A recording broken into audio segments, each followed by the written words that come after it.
हाँ जी, post fertilisation changes में ही हमने क्या क्या पढ़ लिया, डेवलपमेंट ऑफ एंडोस्पर्म पढ़ चुके हैं हम, डेवलपमेंट ऑफ एम्ब्रियो पढ़ चुके हैं हम, अब हम देखेंगे development of seed, right. So seed कैसे बनता बच्चों बताओगे? फर्टिलाइजेशन में सीड किससे बना? फ्लावर है, फ्लावर के अंदर जो सीड है वो किस पार्ट से बना? ओव्यूल से, yes. So seed is the final product of sexual reproduction. एक तो ये पॉइंट आप हाईलाइट करके लिख लेना, final product of sexual reproduction is seed, right. ये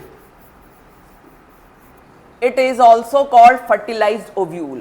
Another name of seed is fertilized ovule, right? Then seeds are produced inside fruits. Fruit कैसे बनते हैं? किससे बनते हैं फ्रूट? ओवरी से, ठीक है। After fertilisation ovary is converted into fruit and ovules are converted into seeds, right. Changes occurring in ovule. अब ये क्या क्या चेंजेस हैं ओव्यूल के अंदर ये देखते हैं, एक सेकंड।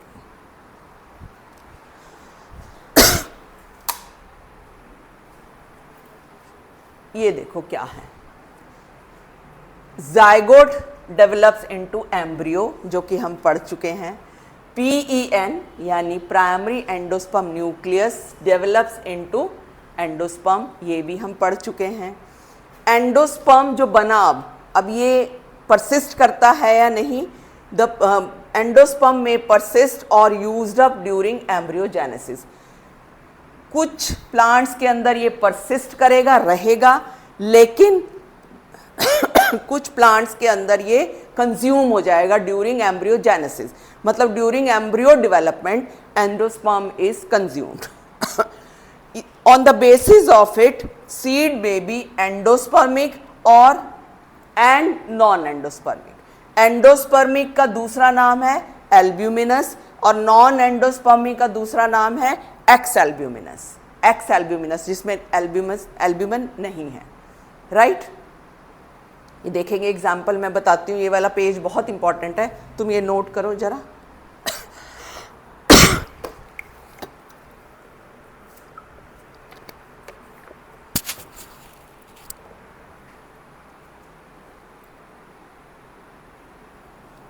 हाँ जी, अब देखेंगे हम। समझ आया बच्चों? बताऊं, एक्सप्लेन करें आगे वो वाला?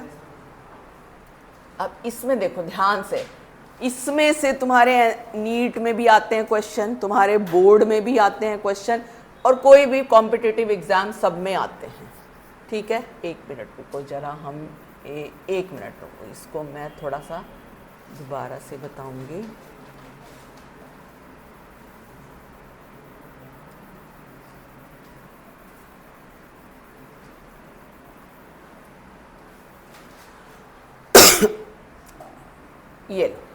ये तुम्हारी एनसीईआरटी का डायग्राम मैंने पेस्ट किया हुआ है। ये तो तुम्हें नजर आ ही रहा होगा क्या है, डाइकॉट सीड है ना। This is dicot seed.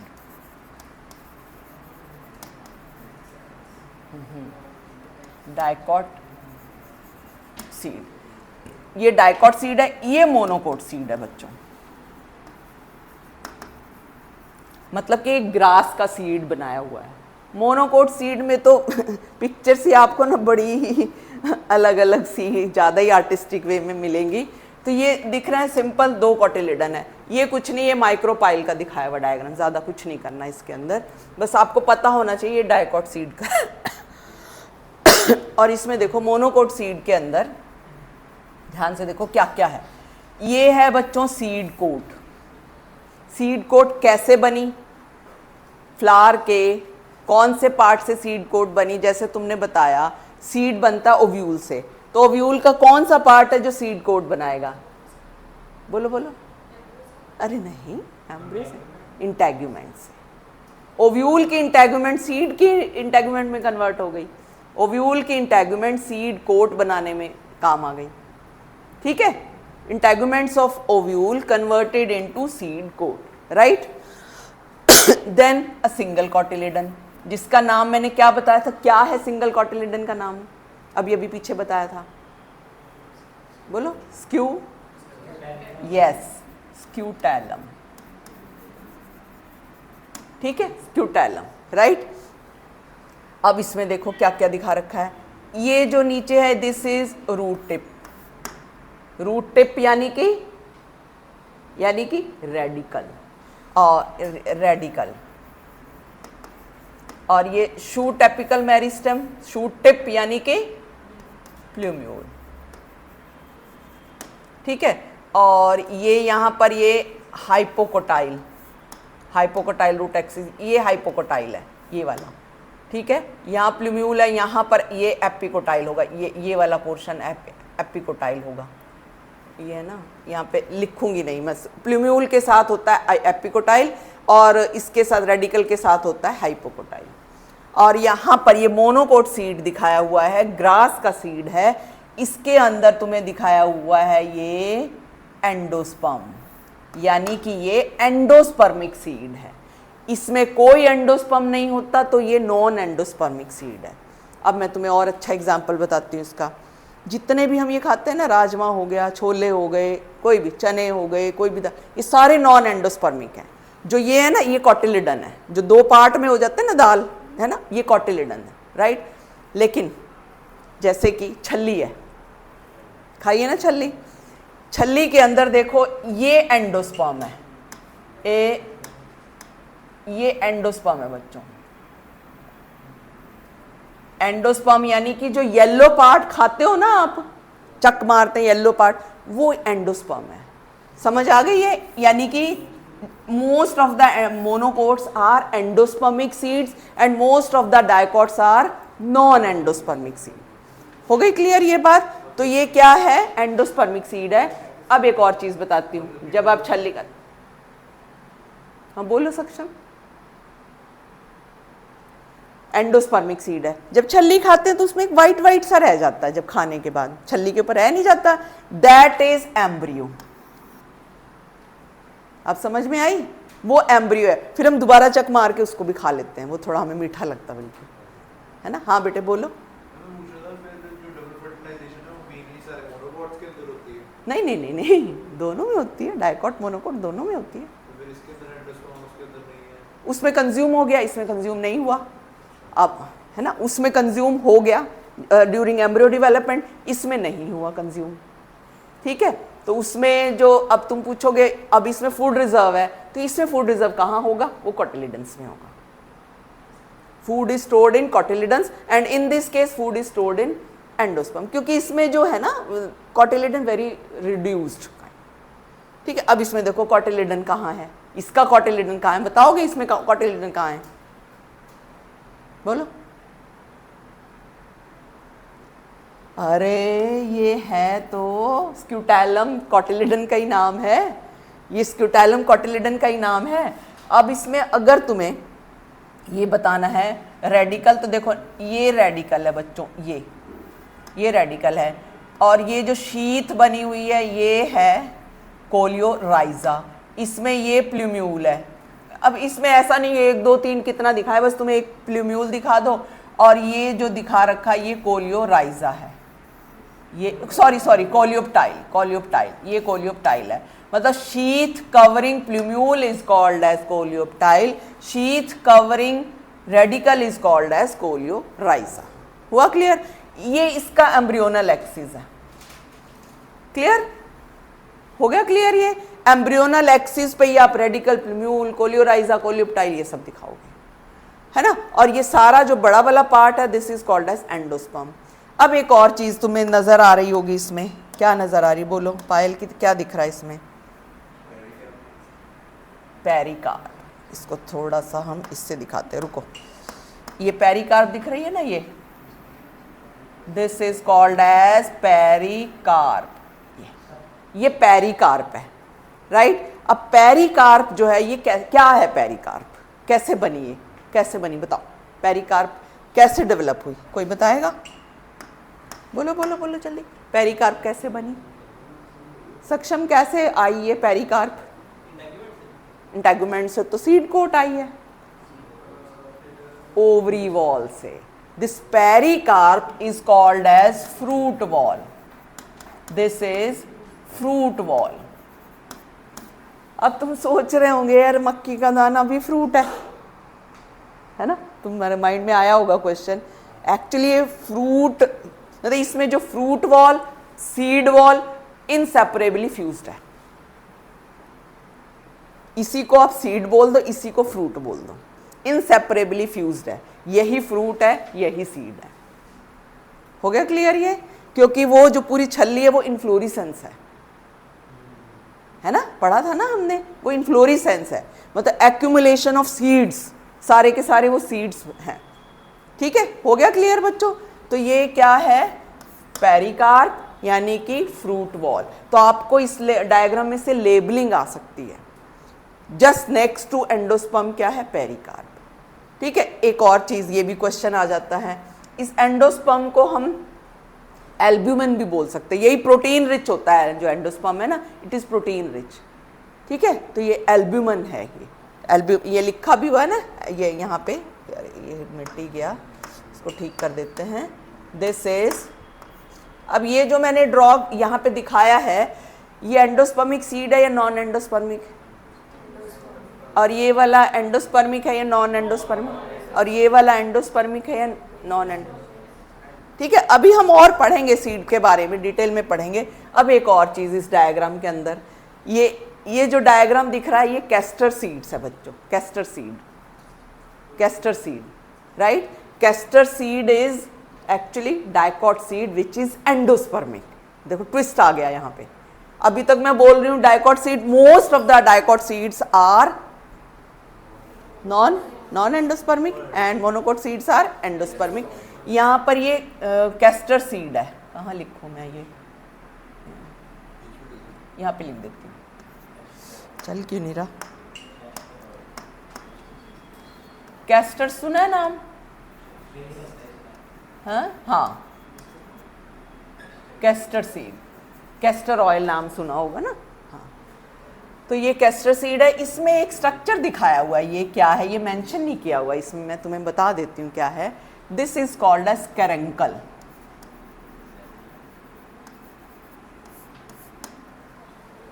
कैरेंकल water absorb करने के काम आता है ये। और इसका देखो ये है, ये सारा का सारा यहाँ पर, अरे ये जो है ना ये एंडोस्पर्म है ये, और सीड कोट इसके बाहर है। एंडोस्पर्म सीड कोट के बिल्कुल अंदर की तरफ दिखाया हुआ है, और यहाँ पर ये हाइपोकोटाइल यानी कि रूट एक्सिस, राइट। तो ये आप कर लोगे। ये इसको कैसे दिखाया हुआ है? शूट एपिकल मेरिस्टम दिखाया हुआ है यहाँ पर, ये शूट एपिकल मेरिस्टम। ठीक है, ये शूट एपिकल मेरिस्टम है जिसके आगे फिर ये ब्रांचेस है। हो गया क्लियर बच्चों? ये लेबलिंग पढ़ लेना। और किस चीज़ का? ये आपको लेबलिंग आ सकती है एंडोस्पर्म की, ये कर लेना ध्यान से, एंडोस्पर्म की लेबलिंग को लेकर के। अब मैं जरा इसको कंप्लीट कर दूं, बस फिर हो गया तुम्हारा ये वाला। एल्ब्यूमिनस सीड्स क्या होते हैं? They retain a part of endosperm, wheat, rice, maize, barley, coconut, castor, sunflower, ये वाले सारे एल्ब्यूमिनस हो गए। और नॉन एल्ब्यूमिनस यानी कि एक्स एल्ब्यूमिनस देख लो कौन कौन से हैं। They have no residual endosperm because it is completely used up, consumed during embryogenesis. For example, pea, peanuts, gram, bean. These seeds store their reserve food in their cotyledons. ये question भी आ सकता है, where they store their food if endosperm is consumed, तो आप क्या बताओगे? cotyledons में, right. हो गया क्लियर? हाँ जी बच्चों, ये हम स्टार्ट कर चुके थे डेवलपमेंट ऑफ सीड, जिसमें हमने ये सारा डिस्कस किया था। अब हम डिस्कस करेंगे इसके आगे ही। हमने पढ़ा था seeds are of two types, endospermic, non endospermic, right. Most of the monocots are endospermic and dicots are non endospermic. पढ़ा था हमने ये। क्या कोई डाइकोट ऐसा है जो एंडोस्पर्मिक है? कल मैंने बताया था एक सीड का, कैस्टर, यस। ठीक है, अब इसमें आगे देखेंगे और क्या हुआ। ओव्यूल के अंदर और भी पार्ट्स होते हैं, जैसे कि न्यूसेलस, ध्यान आ गया? न्यूसेलस, इंटेगुमेंटेड न्यूसेलस को ही हम बोलते हैं ओव्यूल, राइट। सो न्यूसेलस के साथ क्या बनी आफ्टर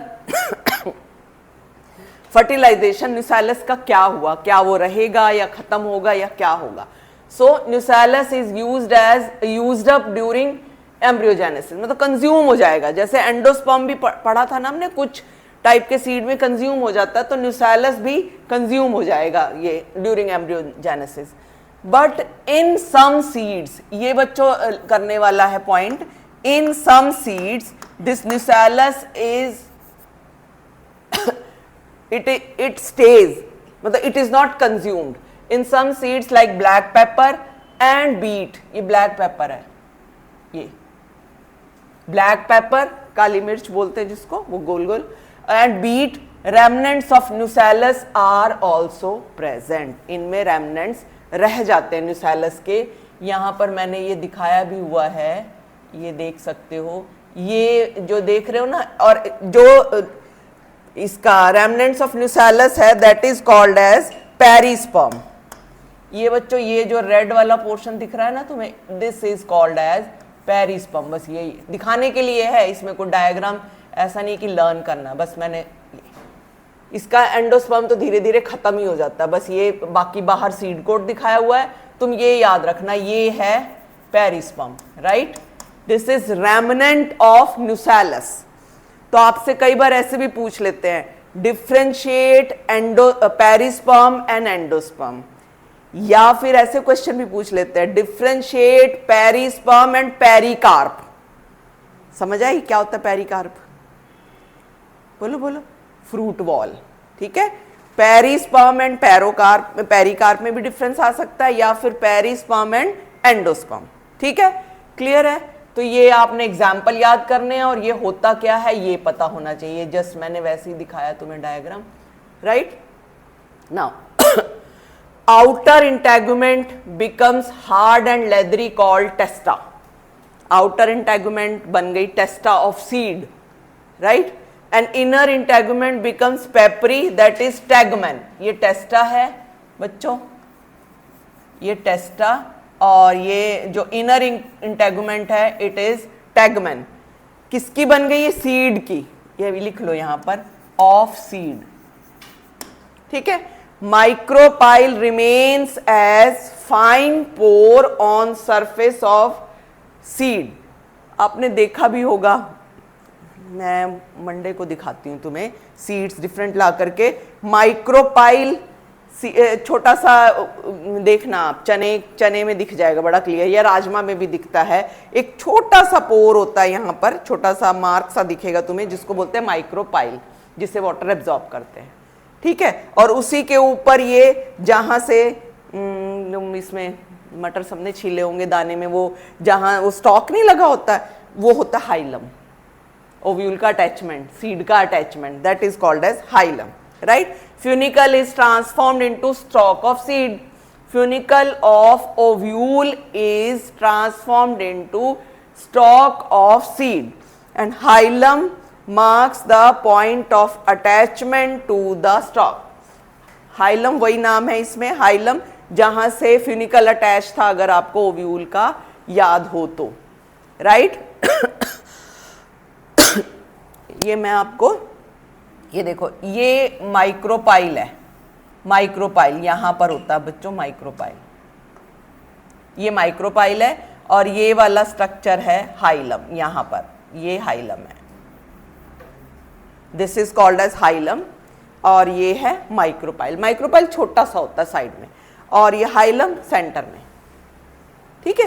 हाइलम और माइक्रोपाइल देखना, आज जाकर के पता लग जाएगा तुम्हें। राजमा, भीगे हुए राजमा में अच्छा दिखता है, चने में दिखता है, ब्लैक ग्राम में दिखता है, वाइट चने में दिखता है, ठीक है, मूंग में भी दिखता है, उनमें ज़्यादा छोटा होता है, जो ये वाइट चने में बहुत अच्छा दिखेगा। हो गया क्लियर? हो गया क्लियर? चल, हाँ जी बोलो। आज मैं कर दूंगी तुम्हें शेयर, फिर कर लेना complete. A typical seed consist of seed coats. कौन कौन सी सीड कोट्स बच्चों, नाम बताओ?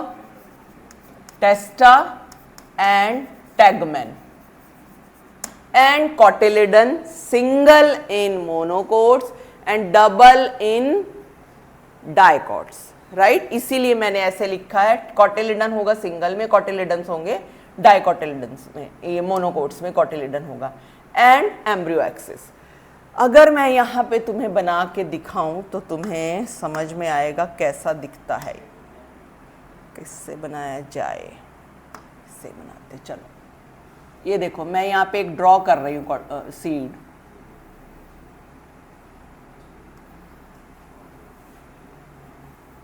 This is plumule cotyledons. ये मैं डाइकॉट सीड्स बना रही हूँ बच्चों।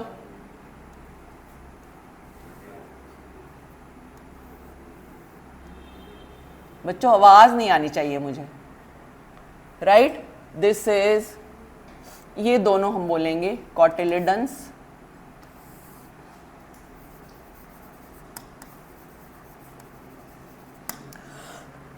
ये डाइकॉट सीड बनाया मैंने, ठीक है। और इसको क्या बोलते हैं, प्लूम्यूल, और इसको रेडिकल, ये है हाइपोकोटाइल, और ये है एपिकोटाइल।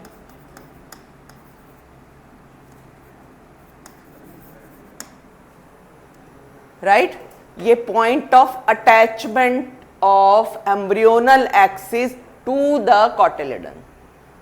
हुआ क्लियर, हुआ क्लियर। अब इसमें टेस्टा टैगमेन भी देख लेते हैं हम, क्या कहाँ पे होते हैं, कैसे होते हैं। ये देखो, ये टेस्टा, येलो वाली जो ड्रॉ की है मैंने, ये टेस्टा है।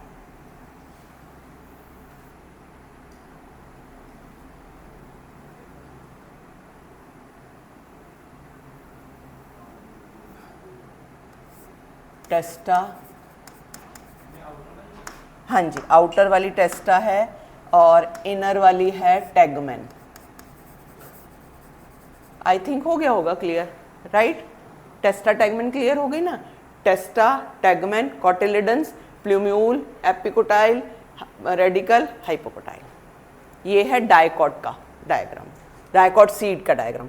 As the seed matures, its water content is reduced and becomes dry, only 10 to 15% moisture। जो घर में हम सीड स्टोर करके नहीं रखते हैं, चने, राजमा, है ना, हर गुण, आप फेस वॉश कराओ ऊपर जाके, फिर फ्रेश ऊपर, ठीक है, ऊपर वॉशरूम जाके, है ना। क्या इसमें क्या है, जो घर में सीड नहीं स्टोर करके रखते हैं, क्या ड्राई लगते हैं हमें तो ड्राई, लेकिन उनमें फिर भी 10 to 15% मॉइस्चर रहता है, राइट। ऑलमोस्ट ड्राई होते हैं लेकिन उनमें इतना मॉइस्चर है। Favourable conditions for germination of seed क्या क्या है, adequate moisture, oxygen and suitable temperature. तो ये तीनों फैक्टर हैं, इसमें से भी आपको क्वेश्चन आ सकते हैं। What are the favourable condition for germination of seed, that is adequate moisture and oxygen and suitable temperature। Clear. जैसे इसका बहुत अच्छा एग्जाम्पल हम देख सकते हैं, विंटर्स में टाइम लगता है भीगने में, है ना, विंटर्स में थोड़ा सा टाइम लगता है, लेकिन समर्स में जब हम भिगाते हैं सीड भी 1 घंटा पहले ही भिगाते हैं तो बड़ा अच्छा भीग जाते हैं, क्योंकि उनको सुटेबल टेम्परेचर मिले, ठीक है। तो ज़्यादा लो टेम्परेचर उनके लिए अच्छा नहीं है, उनका एक टेम्परेचर थोड़ा सा हाई होना चाहिए जब ठंड में देखते हैं ना, राइट। क्लियर है बच्चों, डायग्राम समझ में आ गया अच्छी तरह, बोलो। क्या ये कोटिलिडन, अगर मोनोकोट है तो कोटिलिडन, अगर डाइकॉट होगा तो कोटिलिडन्स, इसीलिए लिखा। अब समझ आ गई, डाइकॉट होगा तो कोटिलिडन्स, राइट। और ये मैंने डायग्राम यहां दिखाया, मोनोकोट का हम कल देख ही चुके थे। The seeds of most plants germinate when they are provided with favorable conditions। ठीक है, उनको सब कुछ मिले, ऑक्सीजन मिले, टेम्परेचर मिले, वाटर मिले, तो वो जर्मिनेट करेंगे। But the seeds of some plants do not germinate even when they get favourable conditions. These seeds may enter a state of inactivity। सब कुछ मिलने पे भी वो जर्मिनेट नहीं होते, ऐसी स्टेज को क्या बोलते हैं हम, डोरमेंसी। मतलब तुम कहोगे सीड सो गए, उठ ही नहीं रहे, समझ गए? ठीक है, तो इसको हिंदी में बोलते हैं सुप्तावस्था, सो गए, सुप्त अवस्था सो गए। तो स्टेट ऑफ इनएक्टिविटी, इनएक्टिव, जैसे सोए होते हैं हम, कोई काम थोड़ी करते, सो गए, तो ये भी इनको बोल देंगे डोरमेंसी। तो डोरमेंसी को ब्रेक करने के कई मेथड करने पड़ते हैं प्लांट ब्रीडर को। क्लियर है बच्चों ये बात? तो सीड डोरमेंसी के लिए एफर्ट लगते हैं। इसके लिए एक तो था, हमने पढ़ा था अगर याद हो, प्लांट डेवलपमेंट में उसमें क्या हार्मोन को अप्लाई करके हम सीड डोरमेंसी ब्रेक कर सकते हैं, राइट? तो इस तरह से हम सीड डोरमेंसी को ब्रेक करेंगे, नहीं तो इनको एफर्ट लगता है, कई बार मैकेनिकल इनको ट्रीटमेंट भी देना पड़ता है। हाँ जी, समझ आई बच्चों? डेवलपमेंट ऑफ सीड में हमने पॉइंट्स जो किए क्लियर हो गए। एक तो इसमें क्या क्या चाहिए, कौन कौन सी कंडीशंस चाहिए, ये याद रखना है, प्लस ये याद रखना है इसका स्ट्रक्चर क्या है। ठीक है, चल अब हम देखेंगे development of fruit. Next part हमारा इसका पोस्ट फर्टिलाइजेशन चेंजेस में, बाकी सबसे बाद में आता है development of fruit. As ovules mature into seed, the seeds, अरे एक minute, the ovary develops into a fruit, right? Ovary fruit बनाती है, ओव्यूल सीड बनाते हैं। बोथ प्रोसेसेस प्रोसीड साइमल्टेनियसली, साथ साथ हो रहे हैं ये। ऐसा नहीं कि वो पहले हो रहा है वो बाद में हो रहा है, ऐसा नहीं है, दोनों साथ साथ। जैसे फ्रूट में कन्वर्ट हो रही है ओवरी, वैसे ही ओव्यूल किस में कन्वर्ट हो रहे हैं? सीड में। वैसे इंटेगुमेंट्स किस में कन्वर्ट हो रही हैं? टेस्टा इंटेगमेंट में, सीड कोट्स में। ठीक है, मैं यहाँ पे एक बार और लिख देती हूँ, रुको एक चीज़ और मेंशन कर दूँ, तुम्हें पता रहेगा। ये बच्चों इसको बोल देते हैं सीड कोट, ये है सीड कोट। ठीक है, seed coats, clear? Seed coat है ये।